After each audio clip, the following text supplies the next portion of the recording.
Eu começo com a pergunta seguinte: o senhor acha que a conscientização nacional acerca da importância da sustentabilidade fiscal tem diminuído? Boa tarde a todos, Cândido, Mário.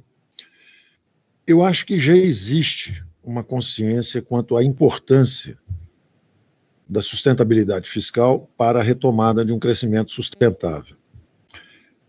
Nós tínhamos um programa e o primeiro ano de governo foi exatamente focado nessa direção, em derrubar as três principais torres desse desequilíbrio fiscal, né? Eu uso essa imagem sempre de derrubar as principais torres do grande inimigo. O grande inimigo era o crescimento descontrolado das despesas públicas. Nós passamos aí 30, 40 anos com a relação dívida-PIB subindo, com a relação gastos públicos sobre PIB subindo, e isso é que levou, primeiro, à corrupção da democracia brasileira, e depois à estagnação da economia brasileira. Então é um modelo falido.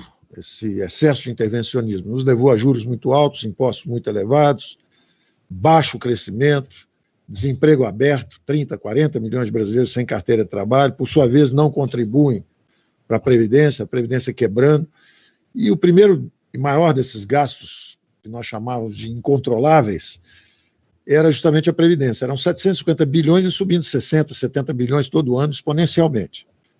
Então, quando fizemos esse primeiro ataque, fizemos a reforma da Previdência, na mesma hora os juros longos começaram a descer e começou o ataque ao segundo grande item de despesas públicas, que eram os juros da dívida.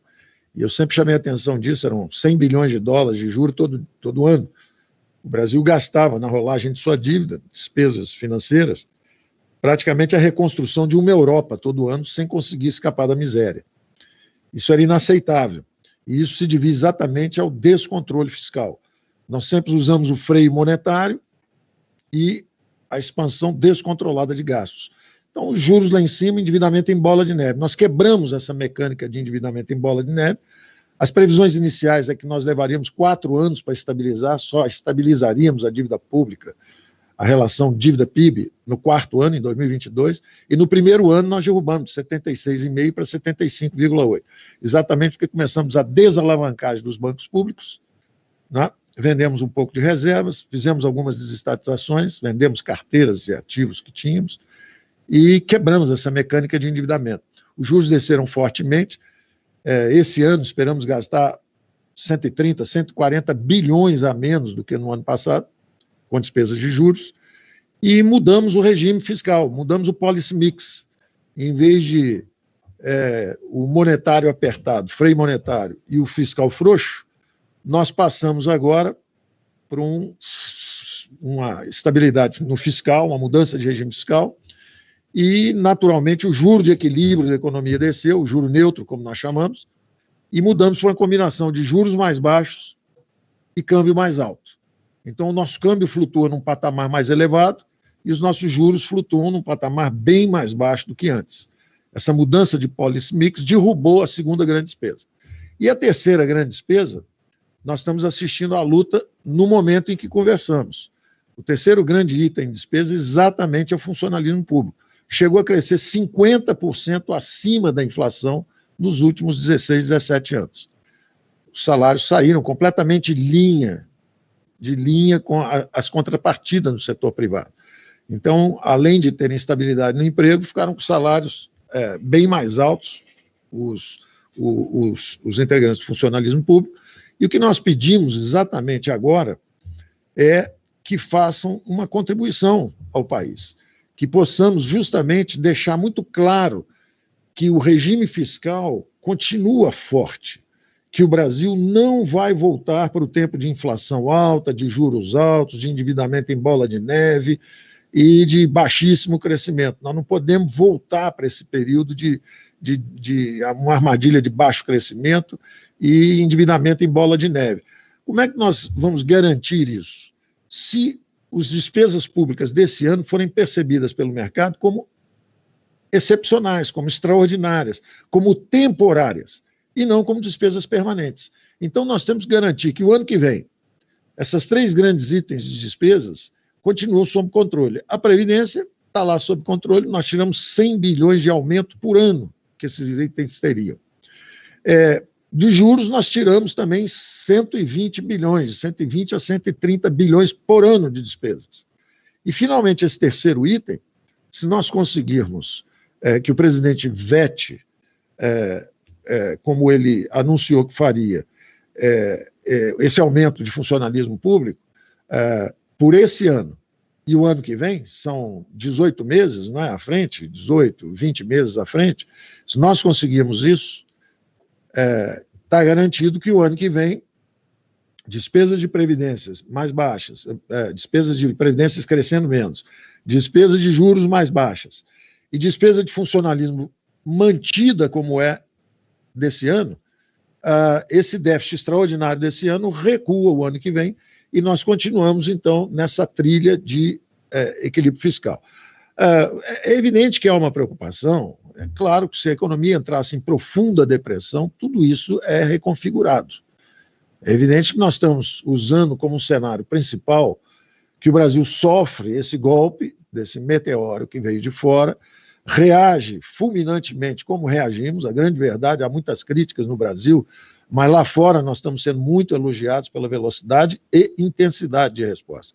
O Brasil está com 2 vezes mais flexibilidade fiscal e monetária do que a média dos países em desenvolvimento. Eles mobilizaram aí 2,2%, 2,3% do PIB, nós mobilizamos aí de déficit primário 4,6% do PIB. Então, nós já demos um salto que é o dobro do que foi o esforço dos países emergentes. E nós estamos 10% a 15% acima da média dos países avançados também. Há países como os Estados Unidos, por exemplo, estão na nossa frente, porque já estão... O pesadelo da Grande Depressão está sempre sobre eles, então eles estão sempre com essa reação muito mais acelerada que o resto do mundo, mas nós estamos 10% a 15% acima da média também dos países avançados. Então, ao contrário do que se diz no Brasil, que nós demoramos a reagir, que a reação foi lenta, que não foi intensa o suficiente, por parâmetros internacionais, nós estamos com o dobro da média dos emergentes e acima da média dos avançados. Como você chamou a atenção também, Cândido, e é muito importante enfatizar isso, as medidas que nós tomamos, elas têm um grau de eficácia relativamente alto. Se você observar, os americanos desempregaram 26 milhões de trabalhadores em 5 semanas. Nas últimas 5 semanas, eles desempregaram 26 milhões de trabalhadores. Ou seja, o mercado formal, porque o mercado deles é todo formal, não existe essa informalidade que nós temos aqui, destruiu 26 milhões de empregos. Enquanto nós perdemos só 1 milhão de empregos no mercado formal. Um programa que particularmente teve muito sucesso foi exatamente o da suplementação salarial, que foi uma articulação nossa, uma criação nossa. Países lá fora estão chegando depois do nosso programa. Nós instituímos rapidamente uma livre negociação com uma suplementação salarial por parte do governo. Então, as empresas que mantêm o emprego, nós auxiliamos uma recomposição salarial e, inclusive, disponibilizamos capital de giro também para pagamento da parte que ficar sob responsabilidade das empresas. Esse programa está tendo um enorme sucesso, nós conseguimos medir a manutenção de empregos e sobe a cada dia o total. Conversávamos há 2, 3, 4 dias atrás, o total era de 5 milhões, hoje já estamos em 6 milhões e pouco, são 6 milhões e 700 mil empregos preservados, são postos de trabalho, como disse o presidente Bolsonaro, vamos salvar vidas e preservar empregos. Preservamos esses 6 milhões e 600 mil empregos na economia formal, além de termos lançado, como você também se referiu a isso, lançado uma camada de proteção para os informais brasileiros. Eram 40 milhões de invisíveis andando por aí, e nós lançamos a faxineira, o garoto que vende bala no trânsito, o jovem que vende bebida na praia, esse pessoal todo, de repente, chofer de táxi, o mundo acabou, eles perderam sua forma de manter a vida, e o governo não podia deixar esses brasileiros que nunca pediram nada, não podia deixá-los sem meios de sobrevivência. Então, criamos essa camada de proteção, digitalizamos 40 milhões de brasileiros em pouco mais de 30 dias. Quer dizer, isso, o Brasil é o terceiro ou quarto maior mercado digital do mundo. Então, nós utilizamos isso para mostrar justamente que nós temos capacidade de reação, de velocidade. Há, evidentemente, problemas na implementação disso, mas só a Índia digitalizou mais gente do que o Brasil, e mesmo assim, como proporção da população, o Brasil também está na frente de novo. Os americanos estão tendo que mandar por cheque, por correios, esse auxílio, e nós estamos chegando mais rápido e estamos entregando digitalmente nos bancos, e as pessoas estão conseguindo usar os recursos nos ATMs, nos postos de saque. E então, o Brasil reagiu relativamente bem. Os sinais são interessantes. Eu não vou minimizar o impacto desse choque, não. O PIB está em queda e está em queda forte. Está em queda e está em queda forte. Eu estou só chamando a atenção de que nós estamos conseguindo manter os sinais vitais, a preservação dos sinais vitais de funcionamento da economia brasileira. A comida está fluindo, a super safra está encontrando os caminhos para chegar à cidade, aos lares dos brasileiros. Nós estamos com essa camada de proteção aos desfavorecidos, nós conseguimos que eles se mantenham, eles têm aí 3, 4 meses de poder de compra de manutenção.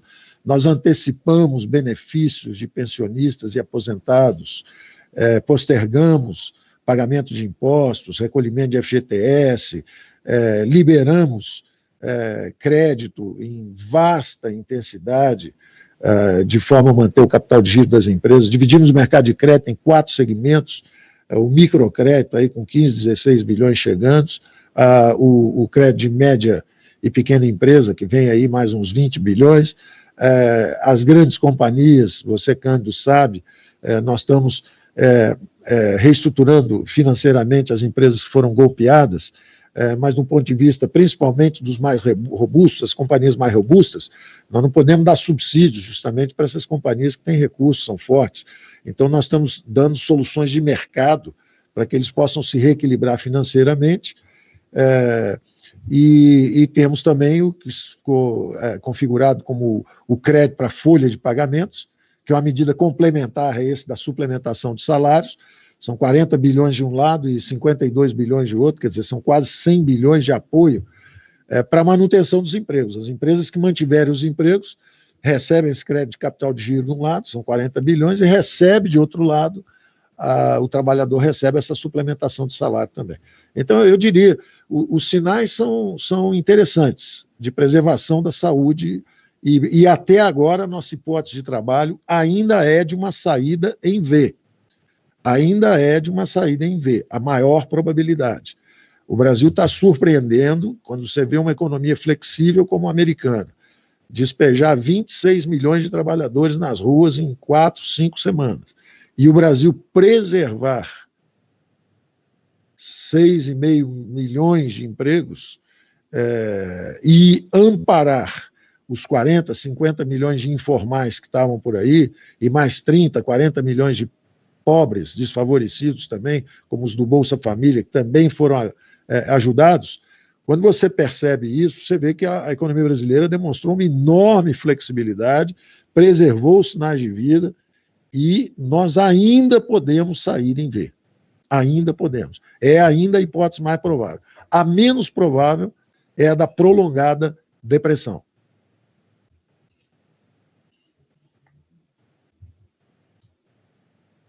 Eu não estou te ouvindo, Cândido. Esqueci de abrir o microfone. Eu queria ainda ficar um pouquinho só no fiscal. A gente vê que projetos de aumento de impostos voltaram a ser discutidos com frequência no Congresso, especialmente. Qual é a visão do Ministério da Economia sobre essa possibilidade? Bom, o presidente Bolsonaro, quando fez sua campanha, deixou muito claro que ele estava perfeitamente alinhado com o nosso diagnóstico de que os gastos do governo eram excessivos, e isso é que trouxeram os impostos excessivos, esses gastos excessivos é que trouxeram os impostos excessivos, os juros muito elevados, esse endividamento em bola de neve, que acabou derrubando o crescimento da economia brasileira.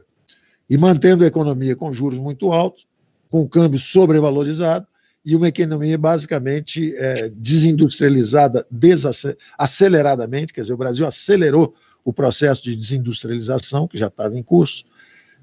Então, o presidente deixou muito claro o tempo inteiro que não haveria aumento de impostos. Até mal entendidos, quando nós falamos de substituição tributária, podíamos criar, estudando o imposto de transações, por exemplo, para desonerar a folha de pagamentos, né, criar empregos aos milhões, não é? Porque o mais cruel dos impostos é o imposto sobre a folha de pagamentos.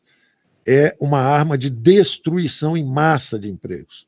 40 milhões de brasileiros seguem em desemprego informal, exatamente sem contribuir para a Previdência, quer dizer, eles todos vão envelhecer um dia, todos terão que recorrer à Previdência e vão ameaçar a Previdência daqui a 10, 15 anos de novo, vão ameaçar novamente a Previdência de quebra. Então, eu nunca aceitei esses impostos sobre mão de obra. Eu sempre digo que eles são cruéis, e mesmo quando nós estudávamos uma substituição tributária, criar um imposto para tirar esse imposto perverso, o presidente ficava irritadíssimo e batia na mesa o tempo inteiro. Ou seja, até para a nossa satisfação. Eu ficava satisfeito quando via essa reação dele, e eu explicava sempre, presidente, é substituição tributária que nós estamos analisando, não vai haver aumento de impostos. Então, criar impostos novos para aumentar a carga tributária não será o nosso governo. Não será o nosso governo. A nossa saída, nós não acreditamos que vamos retomar o crescimento cavando mais fundo no buraco em que nos encontramos exatamente por cavar. Então, nós cavamos, através de, tentando a saída via setor público, quebramos o setor público em todos os níveis. As prefeituras estão quebradas, os estados estão quebrados, a União quase quebrou, e eu não acredito que você vai sair de um buraco cavando mais fundo esse buraco, fazendo as mesmas coisas. Quer dizer, então essa ideia de saída pelo investimento público, pelo aumento de impostos, não será conosco. Nós não faremos isso. Nós não faremos isso, não levaremos essa proposta. Evidentemente, estamos numa democracia, pode ser que o Congresso proponha, se resolva fazer, é outra questão. E eu olho isso com muita tranquilidade. Eu acho que, às vezes, a gente manda coisas e o Congresso veta aqui, veta ali, e é normal também que, quando eles aprovem alguma coisa, o presidente possa vetar, como, por exemplo, agora, esse aumento potencial de salários nos próximos 2 anos, que eu acho que seria um equívoco brutal. Você pegar recursos que seriam destinados à saúde dos brasileiros, ao transporte público, à merenda escolar, durante essa pandemia, e você tentar desviar isso para aumento de funcionalismo e para aumento da máquina. Seria um equívoco gravíssimo, a opinião pública seria implacável com esse equívoco, seria um equívoco. Todos nós cometemos equívocos. Seria um equívoco se nós permitíssemos exatamente esses enormes gastos públicos que nós vamos ter esse ano, se transformem em gastos permanentes. Quer dizer, nós desviamos recursos para estados e municípios esse ano para ajudar o combate da epidemia, de repente, isso que devia ser um recurso transitório, um recurso para ajudar o combate à crise da saúde, isso se transforma em aumento permanente de salário. Seria um equívoco dramático do ponto de vista fiscal, seria uma condenação do Brasil à alta de juros novamente, seria uma condenação do Brasil a aumentar impostos, seria uma condenação do Brasil ao baixo crescimento. É um erro gravíssimo, seria um erro gravíssimo. Então, nós não podemos considerar isso aí como um caminho razoável. Eu tenho tentado fazer esse ponto. Desde a campanha eleitoral, o presidente disse que não ia haver aumento de impostos. Eu foquei esse primeiro ano e meio todo em combate aos gastos, os gastos da Previdência, os gastos com juros da dívida, por isso que nós mudamos o policy mix. Agora, a economia brasileira sabe que tem uma nova combinação, juros baixos e o câmbio um pouco mais alto. Essa é a nossa combinação nova de preços críticos. Em vez de juros altos e o câmbio baixo, agora são os juros baixos e o câmbio alto. Mudaram os preços críticos na economia, porque mudou a dosagem de política monetária e fiscal. Tem mais fiscal e menos monetária. Ora, Se nós, quando descentralizamos os recursos dentro do programa Mais Brasil, exatamente para abraçar a população brasileira, proteger a população brasileira, o povo, nós estamos vendo aí, sendo abatido, mortes no país inteiro, a coisa acontecendo, a violência que se abate sobre nós, e nós, justamente, o presidente o tempo inteiro lá atrás, dizendo, olha, vamos fazer o Mais Brasil, vamos descentralizar os recursos, o dinheiro tem que estar na ponta. O presidente falou isso na campanha inteira, o dinheiro tem que estar na ponta. É o policiamento, é a saúde, é o saneamento, é a educação, o dinheiro tem que estar na ponta. É uma federação, nós temos que fortalecer a federação, descentralizar os recursos, desconcentrar poderes, menos Brasília. Você vê, a pandemia chega ao Brasil e aí tem que subir para o Congresso, tem que subir. Ora, os entes federativos podiam ter se defendido se já tivessem os recursos lá embaixo, se já tivéssemos essa descentralização. Um estava tentando a defesa de um jeito, o outro de outro, nós aprendendo com a experiência de cada um, nos reunindo. Tudo isso que está no Pacto Federativo, que nós queríamos que acontecesse, a primeira cláusula era justamente uma coordenação. O presidente da República, presidente da Câmara de Deputados, presidente do Senado, presidente do TCU, presidente do Supremo, tem que se reunir a cada 3 meses. Isso era o Pacto Federativo. Se houver uma calamidade pública, se reúnam uma vez por semana, em vez de a cada 3 meses. Da mesma forma, vamos segurar os salários por 2 anos, se houver uma crise de emergência fiscal. Ora, no caso de uma pandemia, que é uma emergência fiscal aguda, isso já seria também automático. A terceira cláusula, vamos descentralizar recursos para fortalecer a federação. Ora, exatamente o que estamos fazendo hoje. Então, o protocolo da crise, nós já tínhamos. Nós já tínhamos um protocolo de crise de emergência fiscal. Esse é um caso agudo. É uma cláusula de calamidade pública dentro do nosso Pacto Federativo. Então, nós temos que ter esse entendimento da crise. Isso não pode virar aumento de salário. Se isso virar aumento de salário, sob o pretexto de proteger a saúde dos brasileiros, nós vamos continuar aumentando despesas permanentes e desequilibrando todo o processo que nós estamos tentando para recuperar o crescimento econômico brasileiro. Perfeito. Mário. Ministro, muito boa tarde. Eu gostaria de voltar um pouquinho na sua previsão de crescimento da economia de uma forma mais acentuada, talvez até em formato de V já no próximo ano, né? E eu entendo que parte disso poderia vir através da maior flexibilização monetária que nós temos hoje, como o senhor citou há pouco. Que outros fatores seriam impulsionadores dessa agenda tão importante, né, para todo o Brasil, para todo o empresariado brasileiro? Excelente pergunta. Como é que viria essa retomada? Nós agora, houve uma catástrofe aqui, tentando melhorar a minha imagem aqui, eu não sei o que está vendo, derrubaram aqui a câmera, está oferecendo... O coronavírus entrou no estúdio aqui e está atacando no momento todo mundo. Tá boa a imagem, ministro. Tá bom de novo? Tá boa, tá boa. Então, estamos falando da retomada do crescimento, né? Como é que seria? Ora, nós estamos começando a decolagem quando fomos atingidos. O problema agora se multiplicou, ficou bem mais intenso, né? Primeiro, do ponto de vista de dívida, você tem aquela ameaça de um salto na dívida PIB forte, mas nós sabemos que o que interessa são trajetórias futuras.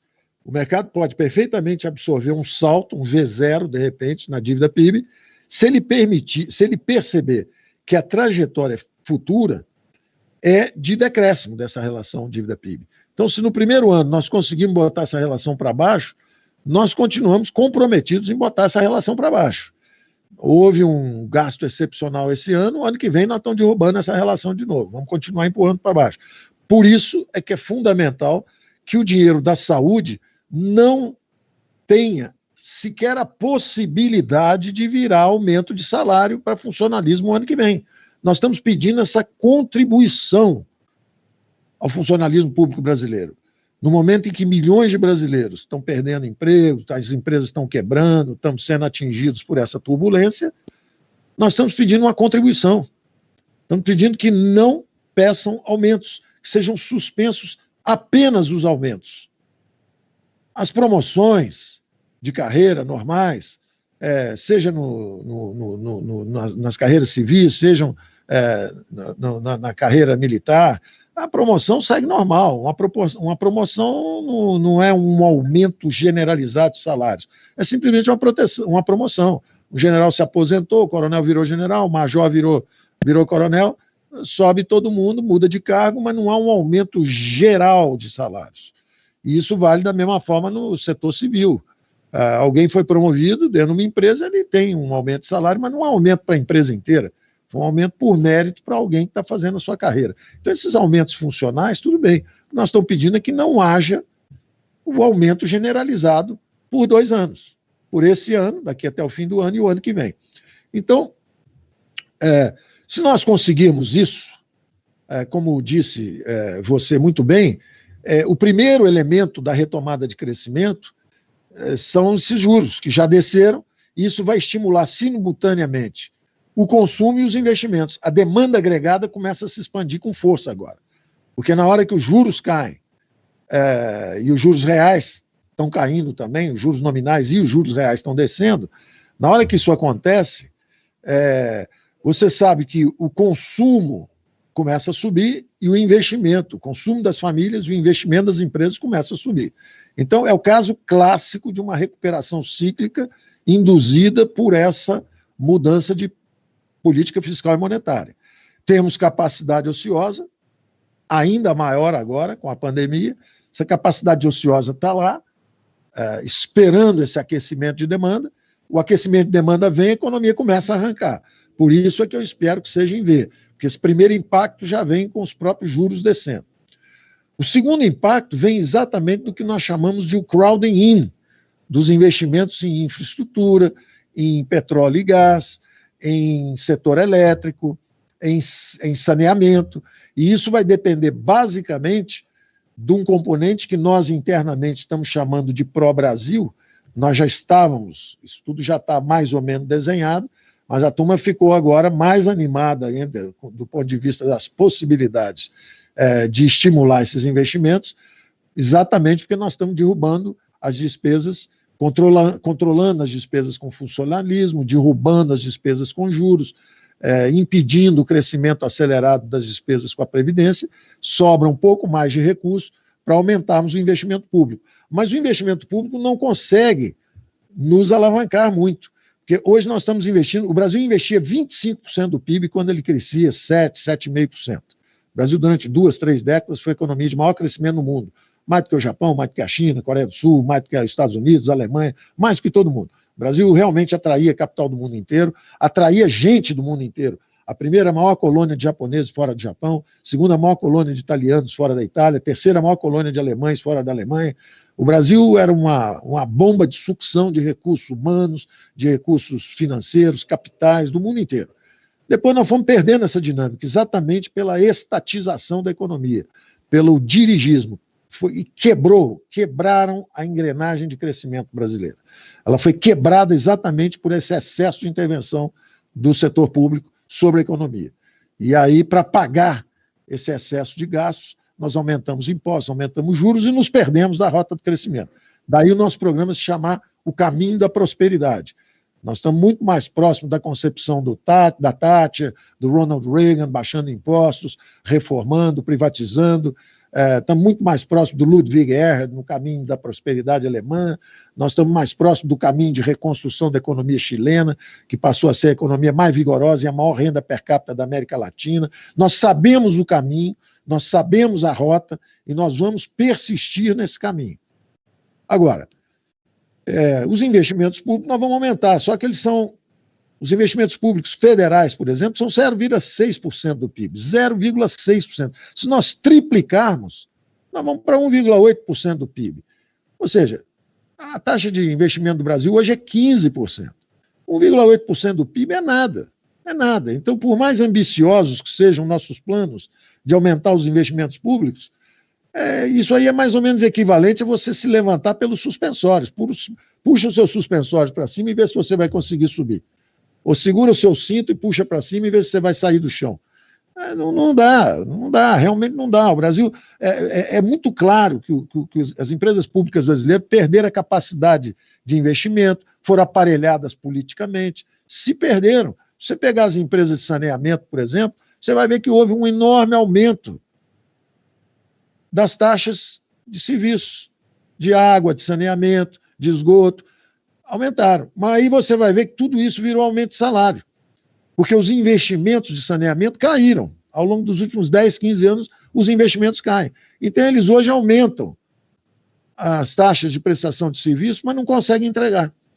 Então, a primeira medida que tem que sair, o mais rápido possível, já está no Congresso há algum tempo, já está desde o ano passado, é a medida de saneamento, é a MP do saneamento. Nós temos aí 5 ou 6 grandes áreas de investimento, para finalizar a resposta a você, como é que nós vamos sair? Primeiro, com essa recuperação cíclica, com juros mais baixos, o crédito crescendo a 2 dígitos, vem crédito aí para, justamente já estava acontecendo isso, crédito imobiliário, crédito para consumo das famílias, crédito para investimento das empresas privadas brasileiras. Depois vem o que nós chamamos do crowding in, com esses juros mais baixos, os investimentos privados que foram expulsos do setor elétrico, do setor de petróleo, do setor de saneamento, do setor de gás, todas essas novas fronteiras de investimento, nós precisamos justamente de marcos regulatórios adequados. Então, por exemplo, o marco regulatório de saneamento está pronto lá no Congresso, está no Senado, é só aprovar, pode ser aprovado em 24 horas. Vai resolver esse mês? Não. Mas enquanto estamos em isolamento social, já vão sendo estudados os planos de investimento. Imaginem se isso já tivesse sido aprovado. Os brasileiros, 100 milhões de brasileiros sem água para lavar as mãos, fragilizados no meio dessa crise de saúde. Nós não podemos deixar 100 milhões de brasileiros sem capacidade de lavar as mãos. E isso é exatamente o que nós precisamos.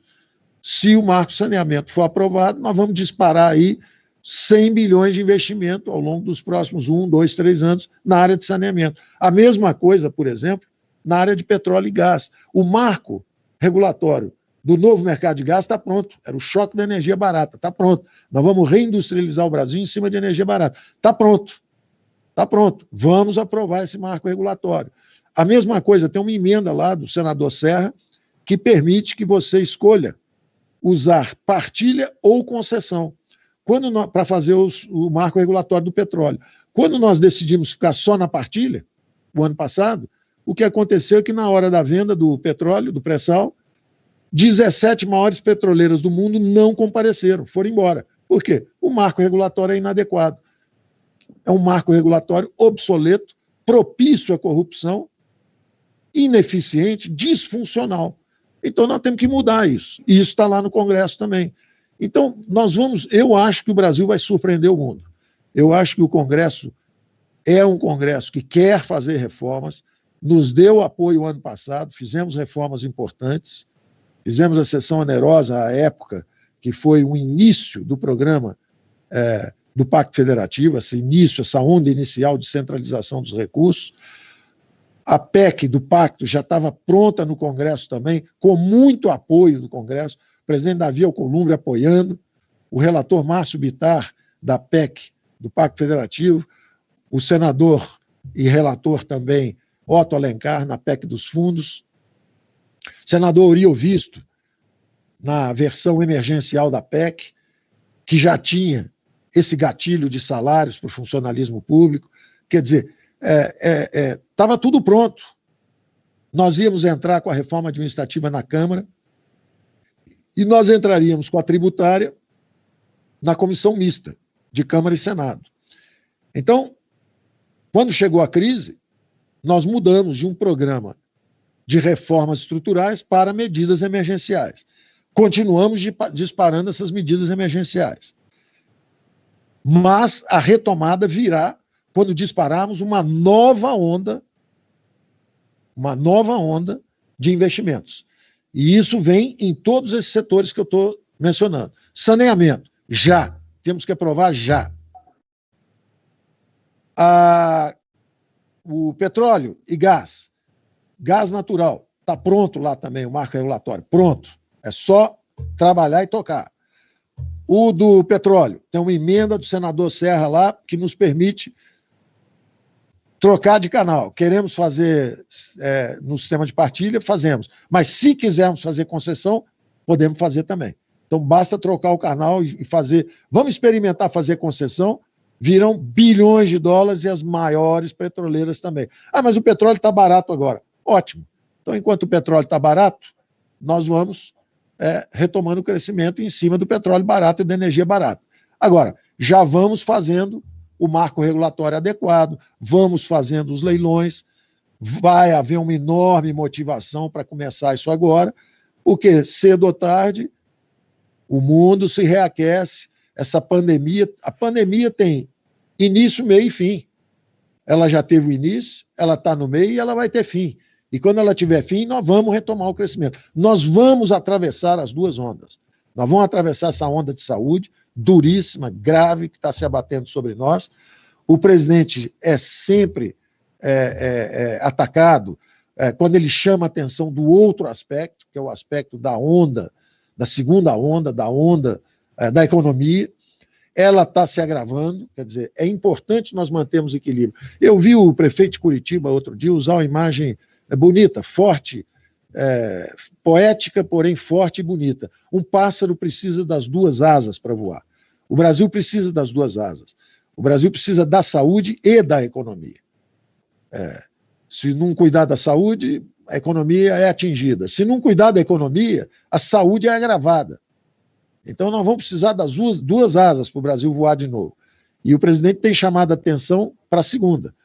Todos estão muito preocupados com a primeira. Quando ele fala na segunda, todo mundo, ele não está ligando para a vida das pessoas.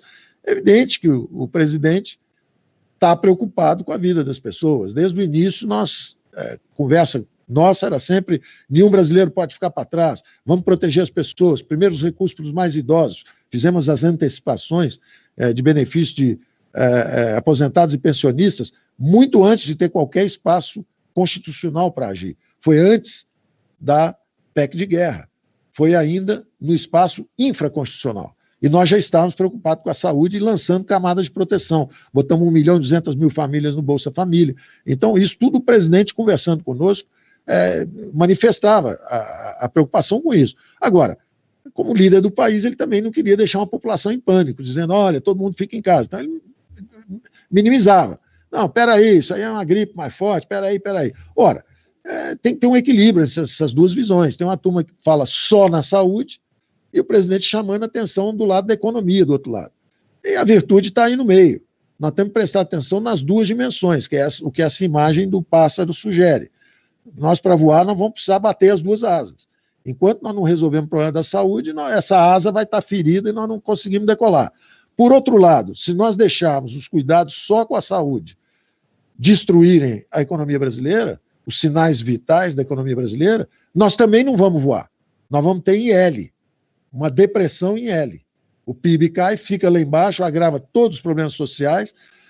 O fôlego fiscal não é tão profundo, os senhores sabem disso, quer dizer, se tiver que ficar tempo demais, e isso é um equilíbrio delicado. Se você tem um auxílio emergencial de R$200, você aguenta um número de meses. Se esse auxílio emergencial sobe para 500 ou para 600, a sua capacidade também de auxílio fica um pouco mais curta, o horizonte temporal é menor. Então, tudo isso está no nosso radar. Nós trabalhamos primeiro com essa hipótese de volta em V. A ideia é que primeiro subia fortemente a incidência e o contágio da doença no mês de março. Maio, abril e junho ainda ficava essa onda lá em cima. Junho começava a descer. Então, março subia, abril e maio ficavam lá em cima e junho começava a descer. Esse era o primeiro mapa do antigo ministro da Saúde. Entrou o novo ministro, está mapeando tudo, reconfigurando toda a análise, muito baseado em dados empíricos, já tem muito mais dados para ele usar agora, tanto de dentro quanto de fora, e daqui a pouco ele vai dar as orientações para nós. Por enquanto, nós continuamos trabalhando com março subiu, abril e maio ficam lá em cima e junho desce. Se junho começa a descer, a economia manteve os seus sinais vitais preservados e nós temos a condição de voltar em V. Nós, no final do ano, já estamos em direção à normalização. E, para não ficarmos parados durante esse período agora, vamos disparando as nossas reformas. O marco do saneamento, para disparar os investimentos.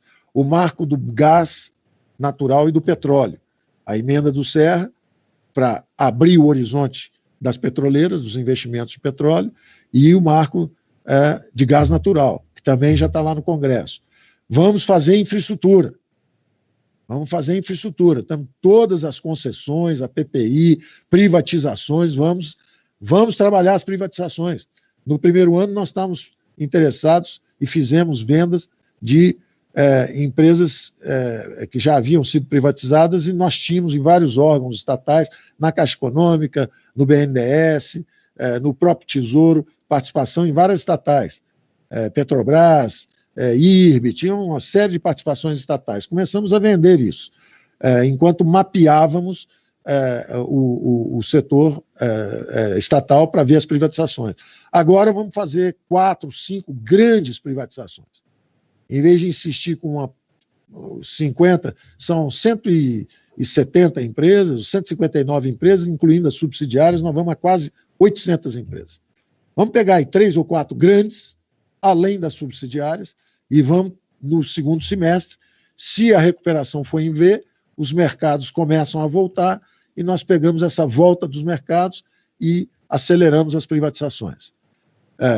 Vamos empurrar também uma fronteira importante, a dos impostos.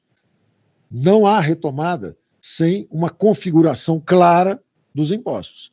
Então, no primeiro ano, nós nos concentramos no combate aos gastos, e agora vamos para o marco regulatório, a criação de um bom ambiente de negócios, o crowding in, trazendo os investimentos privados, nacionais e de fora. Quando a gente bota o juro de 3% aqui, vai haver um enorme impulso em direção ao crowding in. Muita gente botando dinheiro para trabalhar. É o que nós dissemos desde a campanha. O Brasil era o paraíso dos rentistas e o inferno dos empreendedores. Agora vai ser o contrário. Vai ser o inferno para o rentista. O rentista vai viver de 3%, 2% ao ano. E vai ser o paraíso para os empreendedores. Porque nós vamos fazer uma reforma tributária também para estimular. Por isso é que eu não consigo vislumbrar aumento de impostos. Nós queremos configurar redução de impostos. Bom, mas como é que fica a situação do déficit público? Ora, nós vamos continuar sinalizando contenção de despesas. Gostaríamos de controlar esse déficit. Mas se tivéssemos que arriscar um lado, vamos arriscar mais para o lado do Reagan, que controlou, que criou um bom ambiente de negócio, reduziu impostos e deixou o país crescer. Então, se for para ter déficit, eu prefiro ter déficit, porque simplifiquei, reduzi impostos com juros mais baixos e disparei ondas de investimentos, do que cavando no mesmo buraco para ver se fica mais fundo e eu consigo sair. Não dá, não vai dar. Não adianta achar que vai conseguir sair investindo com o setor público. O setor público se exauriu. Foram 40 anos investindo e perdendo capacidade de investimento e corrompendo a máquina pública e dando aumento de salários muito acima do setor privado. Então, não é por aí que nós vamos. Nós podemos até ser abatidos, mas vai ser um bom combate. Nós vamos ser abatidos porque nós estamos na direção certa. E não porque nós estamos fazendo mais buraco para ver se cavamos um buraco mais fundo. Muito obrigado. Obrigado, ministro. Faria outra observação ainda, Mário. Uma final observação ainda sobre esse ambiente de negócio e frentes de crescimento. Primeiro, nós estamos vendo o agronegócio brasileiro avançando cada vez mais. Essa é uma frente de crescimento. Segundo, nós vamos ver agora os investimentos em infraestrutura, em logística, as concessões, as privatizações, a simplificação dos impostos, o controle dos gastos públicos, os juros mais baixos e, sim, a contenção dos salários do funcionalismo, que subiram 50% acima da inflação nos últimos 17 anos. Então, além disso, eu queria chamar a atenção para um fenômeno interessante também, que vem dessa nova combinação de juros baixos. Eu falei dos investimentos e do consumo, mas também do câmbio mais alto. Informação para os senhores. O único país do G20 que está aumentando as exportações é o Brasil. O primeiro quadrimestre do ano, o mundo inteiro sofreu interrupção dos fluxos de comércio. O que era uma maldição, o Brasil ficou fora da integração nas cadeias globais de valor, virou uma bênção. Como o Brasil não se ligou às cadeias globais de valor, agora que todo mundo interrompeu o fluxo de importação, etc., e o Brasil ficou só em minerais e agronegócio, agora que o setor industrial entrou em colapso e interrompeu as cadeias de pagamento, o que aconteceu com o Brasil? Foi o único país que, nesse quadrimestre, exportou praticamente a mesma coisa do que no primeiro quadrimestre do ano passado. Foi o único país que manteve os fluxos de comércio. E como ele importou menos, porque a recessão se abateu também sobre nós, o nosso superávit comercial ficou enorme.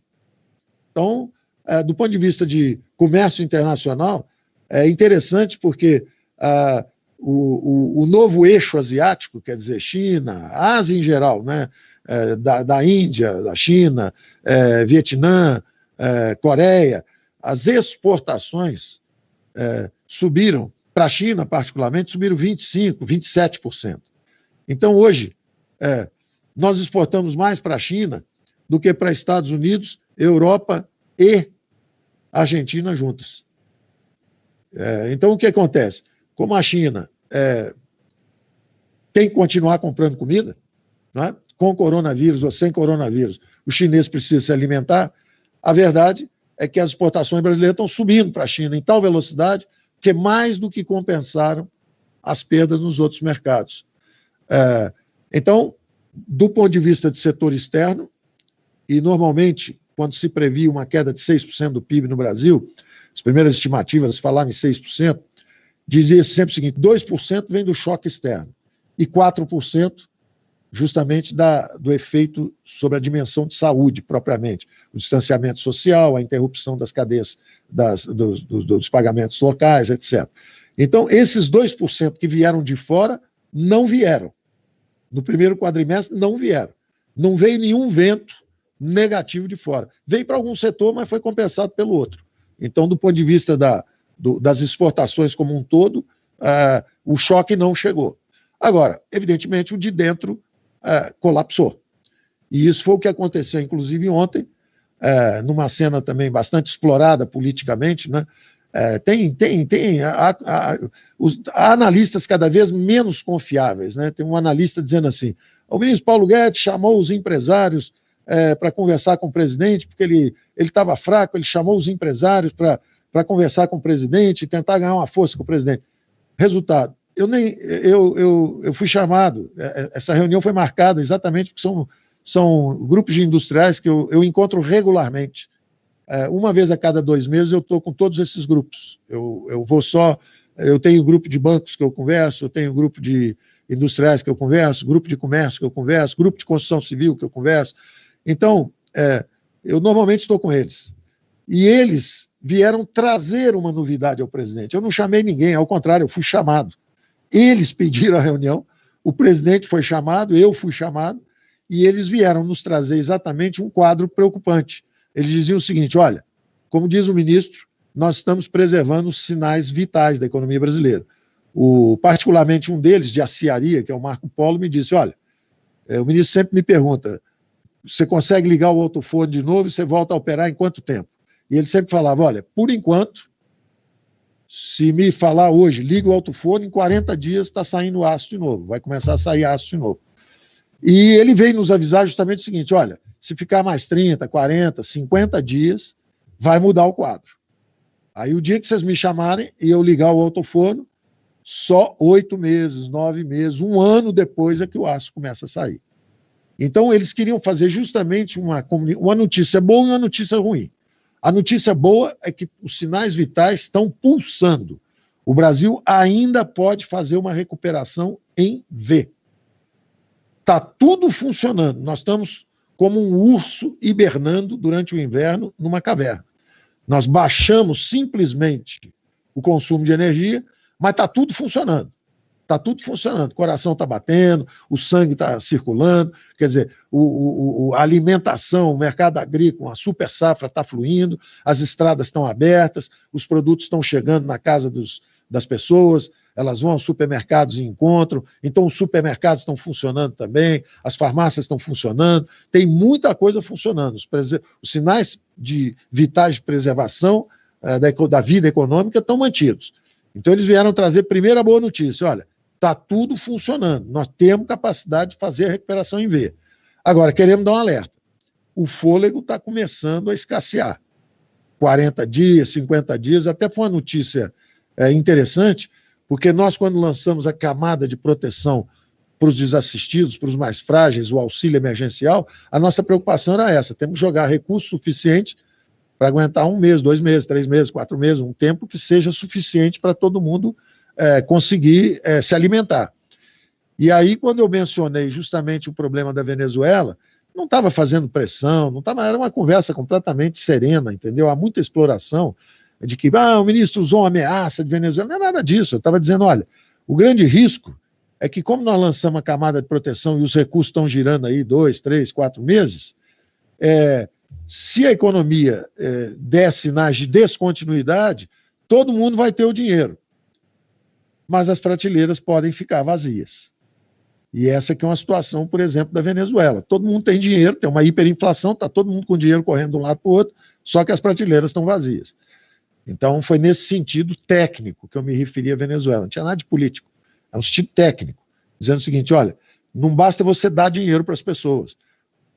O choque do coronavírus é muito diferente do que foi a Grande Depressão de 29, porque lá foi um colapso de demanda. E aí você gera capacidade ociosa, etc. Agora não, um colapso de demanda, mas pode a qualquer momento haver, já houve por enquanto, aumentou a capacidade ociosa, houve um recuo da produção, mas também um choque de oferta, porque de repente pode ter uma descontinuidade de oferta mesmo. Então daí o perigo dessa segunda onda, a onda da economia, e que o presidente tem enfatizado sempre, toda vez que ele fala de economia, todo mundo fala, ele está menosprezando a saúde.